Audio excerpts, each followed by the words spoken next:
Toraja merupakan salah satu cermin keelokan sebuah wilayah, di mana antara manusia dan alam terjadi keseimbangan. Masyarakat Toraja memperlakukan alam dengan baik. Mereka menganggap alam merupakan ciptaan Tuhan yang harus dilestarikan. Melestarikan dan menjaga alam merupakan bentuk penghormatan terhadap arwah leluhur. Leluhur mereka pun juga memperlakukan alam dengan baik. Oleh karena itu, mereka sekarang juga harus menjaga alam. Jika hal itu dilakukan, maka alam juga akan memberikan timbal balik yang senilai. Keramahan masyarakat Toraja kepada alam membuat alam Toraja mempunyai keindahan yang luar biasa. Kecintaan masyarakat Toraja terhadap tradisi mereka menjadikan Toraja salah satu wilayah yang dinominasikan dalam warisan dunia oleh UNESCO. Hal itu tidak lantas membuat masyarakat Toraja membangun wilayah mereka agar lebih modern. Justru, makin membuat masyarakat Toraja semakin melestarikan berbagai bentuk tradisi leluhur. Sikap ini dilatar belakangi oleh sejarah nenek moyang masyarakat Toraja itu sendiri dan kondisi lingkungan mereka. Masyarakat Toraja umumnya menganut agama Kristen. Hanya sebagian kecil masyarakatnya yang memeluk agama Islam dan Hindu. Agama Kristen dibawa oleh misionaris Belanda yang datang sekitar tahun 1900-an.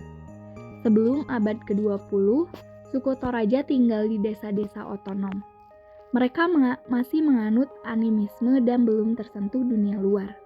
Awalnya, mereka masih percaya dengan arwah leluhur dan benda-benda yang dianggap keramat. Namun sejak agama Kristen mulai menyebar di Toraja, masyarakatnya mulai membuka diri terhadap dunia luar. Meskipun banyak masyarakatnya memeluk agama Kristen, sebagian besar masih menjalankan kepercayaan terhadap agama leluhur yang disebut Aluk Todolo. Aluk Todolo adalah agama nenek moyang suku Toraja. Hingga saat ini, Aluk Todolo masih dipraktikkan oleh sejumlah besar masyarakat Toraja. Bahkan pada tahun 1970, Aluk Todolo dilindungi oleh negara dan resmi diterima di dalam sekte Hindu Bali. Aluk Todolo termasuk kepercayaan animisme tua. Dalam perkembangannya, Aluk Todolo banyak dipengaruhi ajaran-ajaran hidup Konfusius dan agama Hindu. Oleh karena itu, Aluk Todolo merupakan suatu kepercayaan yang bersifat politeisme yang dinamis. Masyarakat penganut Aluk Todolo kadang memberikan sesajen di tempat-tempat tertentu. Kepercayaan Aluk Todolo ini bersumber dari dua ajaran utama, yaitu Aluk Sanda Pituna dan Aluk Serba Seratus atau Aluk Sanda Saratu. Aluk Sanda Pituna disebarkan oleh Tangdilino dan merupakan sistem religi yang diyakini orang Toraja sebagai aluk yang diturunkan dari langit bersama-sama dengan umat manusia. Oleh karena itu, Aluk Sanda Pituna adalah aluk tertua dan menyebar secara luas di Toraja. Sementara itu, Aluk Sanda Saratu datang kemudian dan disebarkan oleh Puang Tamborolangi.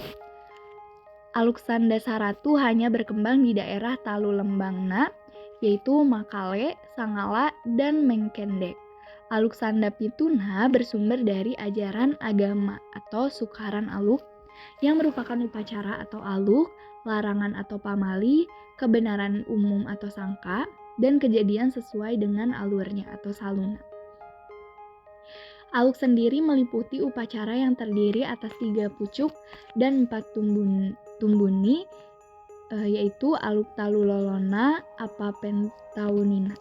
Disebut 3 aluk karena ia meliputi upacara yang menyangkut manusia atau aluk tau, upacara yang menyangkut tanam tanaman atau aluk tananan, dan upacara yang menyangkut binatang atau aluk patuan. Adapun dikatakan 4 oleh karena selain ketiga hal di atas ada lagi satu upacara yang disebut upacara suruh yang berfungsi untuk menebus kesalahan atau pengkalosoran. Kepercayaan Aluk Todolo tersebar di wilayah barat, timur, dan tengah Toraja. Penyebaran Aluk Todolo di ketiga wilayah tersebut adalah orang yang berbeda. Untuk pembagian wilayah penyebaran Aluk Todolo di Toraja, yang pertama itu ada penyebar Aluk Todolo di wilayah barat. Tokoh penting penyebar Aluk Todolo di wilayah barat Toraja bernama Pongka Padang dan Buraket Tatiu.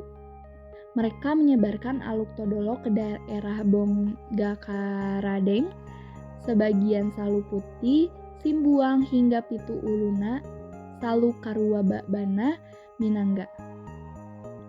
Cara yang digunakan adalah dengan memperkenalkan kepada masyarakat setempat suatu peranata sosial yang tidak mengenal strata. Yang kedua yaitu penyebar Aluk Todolo di wilayah timur. Tokoh penting penyebar Aluk Todolo di wilayah timur Toraja bernama Pasontik dan Burake Tambolang. Mereka menyebarkan Aluk Todolo ke daerah Pitung Pananaian, Rantebua, Tangdu, Rantebala, Takbi, Takbang, Maindo, sampai ke Luwu Selatan dan Utara. Mereka mengajarkan peranata sosial yang menyusun tata kehidupan masyarakat dalam 3 strata sosial. Selanjutnya penyebar Aluk Todolo di wilayah tengah. Tokoh penting penyebar Aluk Todolo di wilayah tengah Toraja bernama Tangdilino dan Burake. Masyarakat Toraja pemeluk agama Kristen, Islam dan Hindu serta penganut Aluk Todolo hidup berdampingan secara rukun setelah semakin terbuka kepada dunia luar pada tahun 1970-an. Kabupaten Tanah Toraja menjadi lambang pariwisata Indonesia. Tanah Toraja dimanfaatkan oleh pengemban pariwisata. Masyarakat Toraja sejak tahun 1990-an mengalami transformasi budaya dari masyarakat berkepercayaan tradisional dan agraris menjadi masyarakat yang mayoritas beragama Kristen dan mengandalkan sektor pariwisata yang terus meningkat dari tahun ke tahun. Masyarakat Toraja memandang kematian sebagai perpindahan seseorang dari dunia ke tempat yang lebih baik. Untuk mencapai tujuan tersebut, mayat harus diperlakukan dengan baik oleh keluarga yang ditinggalkan. Salah satu cara agar mayat dapat mencapai tempat penghormatan adalah melalui upacara Rambu Solo. Rambu Solo adalah upacara adat kematian masyarakat Tanah Toraja yang bertujuan untuk menghormati dan mengantarkan arwah orang yang meninggal dunia menuju alam roh. Alam roh yang dimaksud di sini adalah kembali kepada keabadian bersama para leluhur mereka di sebuah tempat peristirahatan. Tempat peristirahatan itu disebut dengan puya. Dalam masyarakat Toraja, upacara pemakaman merupakan ritual yang paling penting dan berbiaya mahal. Upacara Rambu Solo memiliki tingkatan yang mengacu pada strata sosial orang yang meninggal. Yang pertama ada di Pasangbongi, yaitu upacara pemakaman yang dilakukan 1 malam. Yang kedua ada di Patalungbong, upacara yang dilakukan selama 3 malam. Yang ketiga ada di Palimangbongi, upacara yang dilakukan selama 5 malam. Selanjutnya ada di Papitungbongi, dilakukan selama 7 malam. Dan yang terakhir itu upacara tertinggi, biasanya dilaksanakan 2 kali dengan rentang waktu sekurang-kurangnya setahun. Kegiatan yang dilakukan pada saat Rambu Solo yaitu yang pertama ada Mapasilaga Tedong atau aduk kerbau. Upacara ini hanya ada di Toraja. Merupakan rangkaian upacara Rambu Solo yang harus ada. Selanjutnya, yang kedua yaitu Matinggoro Tedong, yaitu kelanjutan upacara Mapasilaga Tedong, yaitu prosesi pemotongan kerbau ala Toraja atau disebut Matinggoro Tedong.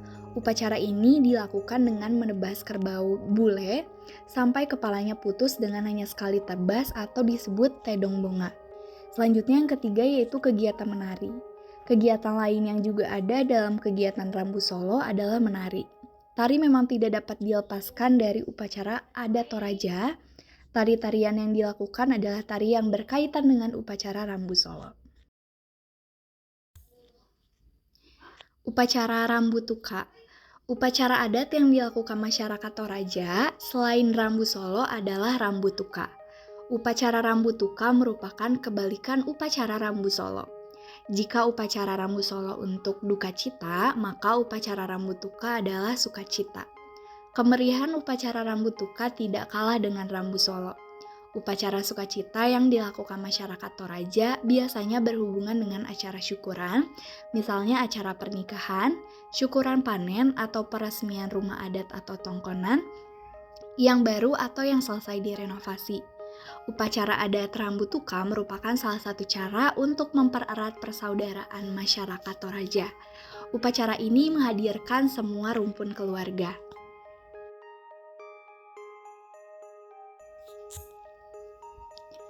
Tanah Toraja adalah daerah agraris, sebagian besar penduduknya bermata pencaharian di sektor perkebunan dan pertanian. Keadaan geografis Toraja yang didominasi pegunungan, lembah dan perbukitan serta kondisi tanah yang subur mendukung pertumbuhan tanaman. Misalnya, tanaman musiman seperti buah-buahan sayur mayur atau jenis tanaman keras seperti cengkeh, coklat, vanili, lada, dan kopi. Namun, bukan berarti seluruh masyarakat Toraja bekerja di sektor pertanian dan perkebunan.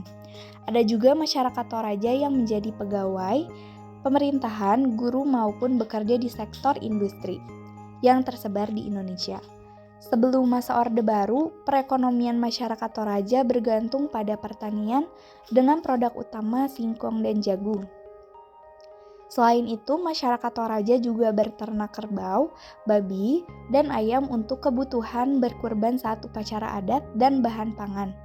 Sejak Orde Baru tahun 1965, masyarakat Toraja, khususnya generasi muda, banyak yang pindah untuk bekerja di perusahaan asing. Mereka pergi ke luar daerah untuk bekerja di berbagai bidang, seperti perkebunan dan pertambangan. Ekonomi Toraja secara bertahap beralih menjadi pariwisata sejak 1984. Masyarakat Toraja memperoleh pendapatan dengan bekerja di hotel, menjadi pemandu wisata, atau menjual cindera mata. Hal itu bertahan sampai saat ini, bahkan pariwisata di Toraja terus berkembang hingga sekarang. Masyarakat Toraja mengenal adanya kelas sosial. Ada 3 tingkatan kelas sosial di masyarakat Toraja, yaitu bangsawan, orang biasa, dan budak. Perbudakan sendiri sudah dihapuskan pada tahun 1909 oleh pemerintah Hindia Belanda. Masyarakat Toraja menganut sistem matrilineal atau garis keturunan pihak wanita. Tidak heran jika kelas sosial diturunkan melalui ibu. Prinsip yang dipegang masyarakat Toraja mengenai kelas sosial ini bahkan tidak diperbolehkan untuk menikahi perempuan dari kelas yang lebih rendah, tetapi diizinkan untuk menikahi perempuan dari kelas yang lebih tinggi. Hal ini bertujuan untuk meningkatkan status pada keturunan berikutnya. Namun, para bangsawan biasanya melakukan pernikahan dalam keluarga untuk menjaga kemurnian status mereka. Tidak dapat dipungkiri bahwa masih terdapat arogansi kaum bangsawan terhadap rakyat jelata. Sikap merendahkan bangsawan terhadap rakyat jelata masih dipertahankan hingga saat ini dengan alasan martabat keluarga. Kaum bangsawan dipercaya sebagai keturunan surga sehingga mereka tinggal di tongkonan. Adapun rakyat jelata tinggal di rumah yang lebih sederhana yang disebut banua. Budak tinggal di gubuk kecil yang dibangun di dekat tongkonan milik tuan mereka. Budak bisa membeli kebebasan mereka, tetapi anak-anak mereka tetap mewarisi status budak. Budak tidak diperbolehkan memakai perunggu atau emas, ataupun makan dari piring yang sama dengan tuan mereka. Hukuman bagi pelanggaran tersebut yaitu hukuman mati. Meskipun didasarkan pada kekerabatan dan status keturunan, ada juga beberapa gerak sosial yang dapat memengaruhi status seseorang dan menurunkan strata dari bangsawan menjadi rakyat jelata atau sebaliknya. Gerak sosial dapat terjadi karena pernikahan atau perubahan jumlah kekayaan. Kekayaan dihitung berdasarkan jumlah kerbau yang dimiliki. Semakin banyak kerbau yang dimiliki, maka semakin kaya pula orang tersebut.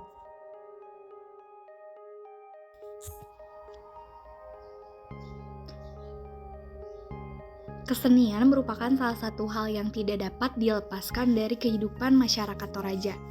Kesenian merupakan bagian dari kebudayaan masyarakat Toraja. Unsur kesenian selalu ada dalam setiap kegiatan masyarakat Toraja, baik saat suka maupun saat duka. Unsur seni di Toraja meliputi tarian, musik, dan suara atau lagu. Kesenian tersebut merupakan perpaduan beberapa ragam seni, misalnya perpaduan antara seni suara dengan seni tari dengan seni musik, ataupun perpaduan antara seni suara dengan seni musik. Masyarakat Toraja juga pemahat ulung, mereka banyak menghasilkan kerajinan tangan, kerajinan ukir, dan pahatan yang indah.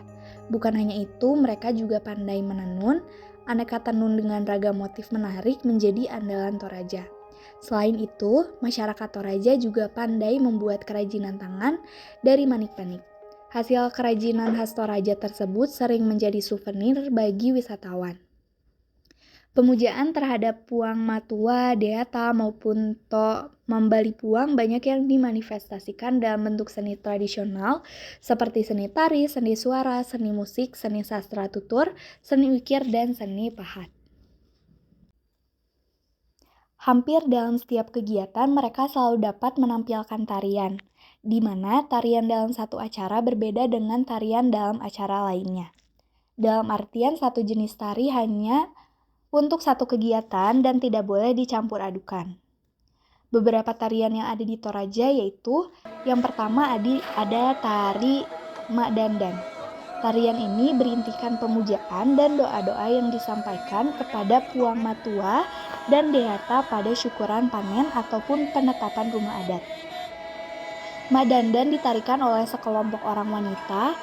Pakaian, perhiasan, serta peralatan yang digunakan cukup sederhana, yaitu pakaian Toraja ditambah hiasan kepala dengan peralatan berupa tongkat dan kaleng kecil berisi kerikil yang bergema rincing apabila diketukkan pada tongkat.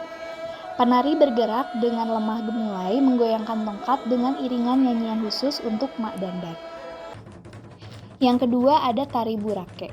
Salah satu tarian unik Toraja adalah tari Burake. Tarian ini berasal dari Kecamatan Bonggakaredeng, salah satu wilayah di bagian barat Toraja.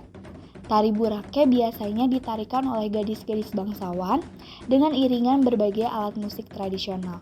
Tarian ini menjadi semakin indah dilihat. Beberapa alat musik yang mengiringi tari ini antara lain suling lembang geso-geso, gendang tangan yang kecil atau kemaru atau garapung, dan gendang besar atau gandang boro. Selain diiringi alat musik, tarian ini juga diantar dengan lagu berjudul Kama-Kamaku Tok Lino. Lagu ini merupakan lagu khusus pemujaan karena tarian ini juga merupakan tarian pemujaan kepada Puang Matua, Deata, atau Aluk Todolo. Yang ketiga ada tari Pagelu Pangala. Pagelu Pangala adalah salah satu tarian tradisional Tanah Toraja yang dipentaskan pada acara Pesta Rambut Tuka. Tarian ini juga ditampilkan untuk menyambut para patriot atau pahlawan yang kembali dari medan perang membawa kemenangan. Tarian ini tabu untuk dipentaskan pada acara Rambu Solo. Yang keempat ada tari Mak Badong. Tari Mak Badong hanya dipentaskan pada acara Rambu Solo. Saat membawakan tarian ini, kaki penari bergerak silih berganti. Penari bergerak sambil melantunkan lagu atau kadong badong yang syairnya berisi riwayat manusia mulai lahir hingga meninggal dunia. Syairnya juga berisi doa agar arwah jenazah yang diupacarakan diterima di negeri arwah atau puya. Penari membuat lingkaran dengan saling mengaitkan jari-jari kelingking. Penari bisa pria, bisa wanita, bisa setengah baya ataupun tua. Biasanya penari berpakaian serba hitam, namun terkadang berpakaian bebas karena tarian ini terbuka untuk umum. Tarian Mak Badong biasanya berlangsung berjam-jam hingga semalam suntuk. Tarian ini hanya boleh dibawakan pada upacara pemakaman yang lamanya 3 hari atau 3 malam ke atas. Dengan kata lain, tarian ini khusus untuk upacara pemakaman kaum bangsawan. Yang kelima ada tari Dau Bulan. Meski masyarakat Toraja masih menganut tradisi yang kuat, namun mereka tetap terbuka terhadap perubahan. Hal itu ditandai dengan adanya tari kreasi baru. Tari Dau Bulan merupakan salah satu contoh tari kreasi baru. Tari ini diciptakan oleh keluarga Tonglo dari kecamatan Bongga-Karadeng. Alat musik pengiringnya pada zaman dahulu merupakan lesung panjang, namun pada saat ini telah diganti dengan gendang. Lagu pengiring tarian ini berjudul Dau Bulan Dak Maru Malun Lem. Lagu tersebut bermakna permohonan kepada Sang Pencipta agar berkatnya senantiasa dilimpahkan pada umat manusia. Sama seperti terangnya bulan yang senantiasa bersinar. Tarian ini ditampilkan sebagai tarian pengucapan syukur kepada Puang Matua atas berkatnya, terutama atas keberhasilan panen. Yang keenam ada tari Manganda. Tarian Manganda adalah tarian pemujaan yang dipentaskan pada upacara merok atau mak bua. Berbeda dengan tari mak dandan yang para penarinya wanita, tari Manganda justru dipentaskan oleh kaum pria. Penari menggunakan tanduk kerbau dan uang-uang logam kuno sebagai hiasan kepala. Selain itu, penari memakai kain mawa tua yang terjuntai ke belakang. Para penari juga menggunakan lonceng atau bel kecil yang selalu dideringkan saat menari. Bunyinya sangat merdu dan ritmik. Gerakan tarinya sering dibarengi lengking tarian yang mengejutkan penonton. Yang ketujuh ada tari Makatia. Tari Makatia merupakan tarian duka untuk menyambut keluarga dan kerabat yang menghadapi upacara pemakaman dan kawan. Penari berseragam pakaian adat Toraja dengan memakai dengan gerak dimulai diiringi lantunan lagu duka sebagai pernyataan turut berbagi duka. Tarian ini dapat menghibur keluarga yang berduka. Tarian ini dimainkan saat rombongan keluarga atau kerabat tertonton memasuki arena penerimaan tamu atau lantang karampolan. Selanjutnya tarian ada tari Manimbong, tari Pak Bondesan, tari Memana, tari Pak Randing, tari Pak Pangan, dan tari Bone Bala atau Ondo Sameleke. Selanjutnya ada alat musik masyarakat Toraja. Tarian itu tidak dapat dipisahkan dari musik. Musik menjadi pengiring sebuah tarian dan nyanyian. Musik yang digunakan dalam pengiring tarian masyarakat Toraja pada dasarnya sangat sederhana, namun harmonisasi yang diciptakan membuat alat musik sederhana menjadi musik yang sangat indah didengarkan.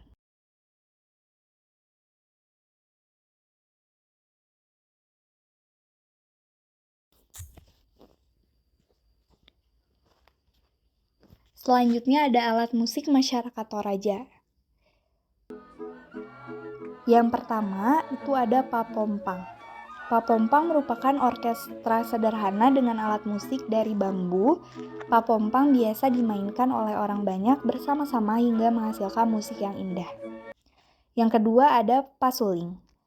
Secara sederhana pasuling artinya suling, namun suling Toraja berbeda dengan suling pada umumnya. Pasuling dimainkan bersama-sama untuk mengiringi lantunan lagu duka atau pamaraka dalam menyambut kerabat yang menyatakan duka cita. Pasuling dapat dimainkan di luar acara kedukaan, misalnya untuk menghibur diri dan keluarga di pedesaan saat menunggu padi menguning. Yang ketiga ada pakarobi dan patulali. Masyarakat Toraja terkenal dengan kreativitasnya menciptakan musik. Hanya dengan benda seadanya mereka dapat menciptakan musik yang indah. Salah satunya itu pakarobi. Pakarobi yaitu alat kecil dengan benang halus diletakkan pada bibir. Benang atau bibir disentak-sentakkan sehingga menimbulkan bunyi berirama halus yang mengasyikkan. Patulali juga tidak kalah sederhananya dari pakarobi. Patulali adalah bambu kecil halus yang dimainkan sehingga menghasilkan bunyi-bunyian yang indah. Yang keempat ada pageso-geso, merupakan jenis alat musik gesek terbuat dari kayu dan tempurung kelapa yang diberi dawai. Selanjutnya yang kelima ada papele atau pak barung. Pak barung merupakan alat musik khusus pada upacara penahbisan rumah adat atau tongkonan seperti mak bua, merok, dan mangara.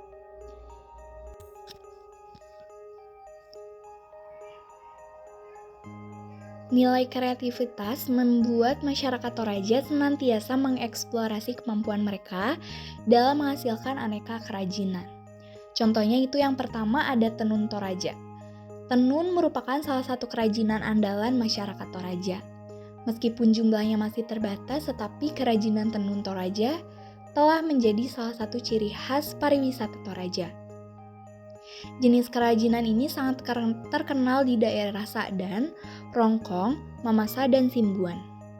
Bahan dasar tenun adalah benang kapas yang dipintal secara tradisional.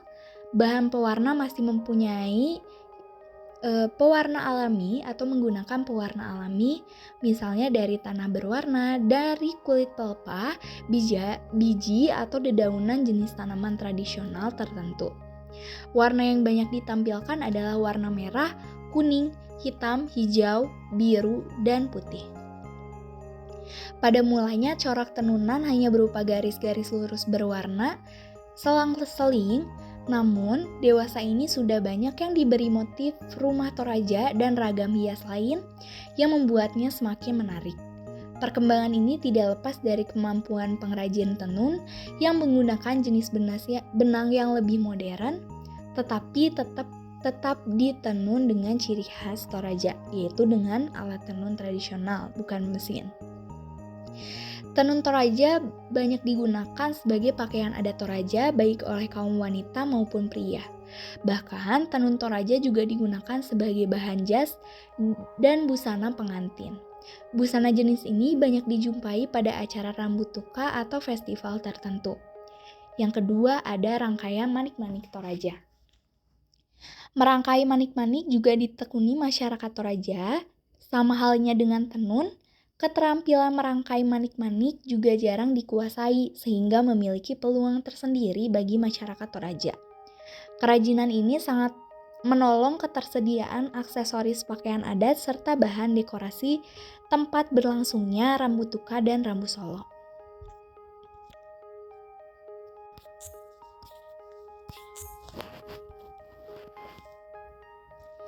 Pada dasarnya, setiap daerah penghasil ukiran di Indonesia memiliki ciri khas atau corak masing-masing. Seni ukir Toraja juga memiliki ciri khas. Salah satu ukiran khas Toraja adalah ukiran pada tongkonan. Ukiran-ukiran tersebut sangat kental dengan tradisi Toraja sehari-hari. Dengan kata lain, ukiran Toraja menggambarkan kehidupan masyarakat Toraja. Tidak heran jika ukiran Toraja sangat khas dan tidak ada di daerah lain. Bahasa Toraja hanya diucapkan dan tidak memiliki sistem tulisan. Untuk menunjukkan konsep keagamaan dan sosial, suku Toraja membuat ukiran kayu dan menyebutnya pasura atau tulisan. Oleh karena itu, ukiran kayu merupakan perwujudan budaya Toraja. Jenis ukuran ini dipakai sebagai dekorasi baik eksterior maupun interior pada rumah adat Toraja atau tongkonan, dan juga pada lumbung padi atau alang sura. Semua ukiran yang ada pada rumah dan lumbung padi merupakan simbol makna hidup orang Toraja. Ukiran-ukiran itu ada yang bermakna hubungan manusia Toraja dengan penciptanya, dengan sesama manusia atau lolotau, ternak atau lolopatuwon, dan tanaman atau lolotananan. Ada berbagai motif lukisan Toraja, setiap ukiran memiliki nama khusus. Motif ukir Toraja biasanya berupa hewan dan tanaman yang melambangkan kebajikan, misalnya tanaman air sebagai gulma air atau hewan seperti kepiting dan kecebong yang melambangkan kesuburan. Motif hewan air ini menunjukkan kebutuhan untuk bergerak cepat dan bekerja keras sama seperti hewan yang bergerak di permukaan air. Motif bisa juga berupa kerbau yang melambangkan kekayaan atau sebagai harapan agar suatu keluarga memperoleh banyak kerbau. Ada juga motif berupa simpul dan kotak yang bermakna sebuah harapan agar semua keturunan keluarga akan bahagia dan hidup dalam kedamaian, seperti barang-barang yang tersimpan dalam sebuah kotak. Jumlah corak ukiran yang sering dipakai di Toraja diperkirakan ada 67 jenis. Namun demikian, masih banyak lagi corak lain yang dibuat oleh masyarakat Toraja. Setiap corak memiliki makna masing-masing. Warna ukiran terdiri atas merah, kuning, putih, hingga hitam. Semua berasal dari tanah liat yang disebut lita kecuali warna hitam dari jelaga atau bagian dalam batang pisang muda. Keteraturan dan ketertiban menjadi ciri ukiran Toraja. Namun demikian, masyarakat Toraja juga kerap membuat ukiran abstrak dan geometris. Alam digunakan sebagai dasar ornamen Toraja. Menurut masyarakat Toraja, alam penuh dengan abstraksi dan geometri yang teratur. Keteraturan dan geometri dalam sebuah lukisan abstrak ini menjadi yang membuat ukiran Toraja dipelajari dalam etnomatematika yang bertujuan untuk mengungkap struktur matematika dalam ukiran tersebut. Padahal di telisik lebih jauh, masyarakat Toraja membuat ukiran tersebut hanya berdasar taksiran mereka sendiri. Seni lain yang berkaitan erat dengan masyarakat Toraja adalah seni pahat. Masyarakat Toraja sangat ahli memahat. Uniknya, masyarakat Toraja mempelajari secara autodidak, tidak ada pendidikan khusus untuk dapat memahat. Mereka mempelajari secara turun-temurun dari para leluhur. Sama halnya dengan seni ukir, seni pahat juga dapat ditemui di hiasan dalam tongkonan. Pahatan dalam tongkonan akan membuatnya semakin indah. Selain itu, seni pahat hasil kerajinan masyarakat Toraja juga dapat ditemui di tempat pemakaman. Masyarakat Toraja menerapkan seni dalam berbagai kehidupan. Jadi, tidak mengherankan jika seni pahat juga dapat ditemui di tempat pemakaman masyarakat Toraja. Salah satu karya pahatan yang dapat ditemukan di pemakaman adalah patung Tahu-Tahu. Tahu-Tahu adalah patung yang menggambarkan almarhum pada pemakaman bangsawan atau pimpinan masyarakat. Salah satu unsur rapasan atau pelengkap acara adat ialah pembuatan Tahu-Tahu. Tahu-Tahu dibuat dari kayu nangka yang kuat. Salah satu faktor yang harus diperhatikan adalah pada saat penebangan kayu nangka harus dilakukan secara adat. Kayu yang telah ditebang lalu dipahat sesuai pesanan. Penambahan bahan lain dilakukan untuk membuat patung Tahu-Tahu terlihat semakin bagus. Sebagai contoh, Tahu-Tahu perlu ditambahkan dengan mata. Mata Tahu-Tahu terbuat dari tulang dan tanduk kerbau. Pada zaman dahulu, Tahu-Tahu dipahat tidak persis menggambarkan roman muka almarhum, namun akhir-akhir ini keahlian pengrajin pahat semakin berkembang sehingga mampu memahat menyerupai roman muka almarhum. Kekayaan budaya yang dimiliki masyarakat Toraja merupakan aset penting bagi pariwisata Indonesia. Keunikan budaya tersebut secara tidak langsung membawa perbaikan ekonomi masyarakat Toraja, salah satunya dari hasil penjualan souvenir kepada wisatawan. Tidak heran jika pemerintah menjadikan Tanah Toraja sebagai ikon wisata Provinsi Sulawesi.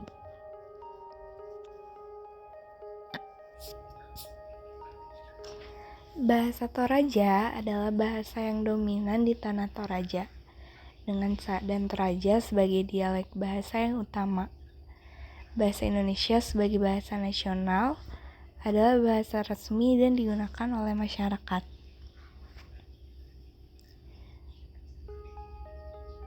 Akan tetapi, bahasa Toraja pun diajarkan di semua sekolah dasar di Tanah Toraja. Ragam bahasa di Toraja antara lain Kalumpang, Mamasa, Tae, Talondo, Taola, dan Toraja Sa'dan, dan termasuk dalam rumpun bahasa Melayu Polinesia dari bahasa Austronesia. Pada mulanya, sifat geografis Tanah Toraja yang terisolasi membentuk banyak dialek dalam bahasa Toraja itu sendiri. Setelah adanya pemerintah resmi di Tanah Toraja, beberapa dialek Toraja menjadi berpengaruh oleh bahasa lain melalui proses transmigrasi yang diperkenalkan sejak masa penjajahan. Hal itu adalah penyebab utama dari keragaman dalam bahasa Toraja. 11 ciri yang menonjol dalam bahasa Toraja adalah gagasan tentang duka cita kematian. Acara kematian di Toraja telah membuat bahasa mereka dapat mengekspresikan perasaan duka cita dan proses berkabung dalam beberapa tingkatan yang rumit. Bahasa Toraja mempunyai banyak istilah untuk menunjukkan kesedihan, kerinduan, depresi, dan tekanan mental. Di tanah Toraja terdapat beberapa kesenian yang dapat memberikan suatu pengetahuan secara tak langsung tentang adat dan istiadat, serta pengetahuan tentang sejarah tanah Toraja. Di antaranya kesenian upacara rambut tuka maupun rambut solo yang sudah dijelaskan di awal tadi. Itu merupakan penjelasan mengenai sistem pengetahuan dari masyarakat Toraja. Selanjutnya, ada sistem teknologi, perubahan teknologi pertanian. Pembahasan tentang teknologi pertanian dibatasi pada teknik budidaya atau prapanen dan pasca panen yang dilakukan oleh masyarakat tani di lokasi penelitian. Hasil survei membuktikan bahwa pada era desentralisasi sekarang telah terjadi perubahan komponen teknologi pertanian di tanah Toraja. Komponen tersebut meliputi pengelolaan tanah, jenis benih, penanaman, pemeliharaan, pemanenan, pengangkutan, pengeringan, penyimpanan, dan pengolahan.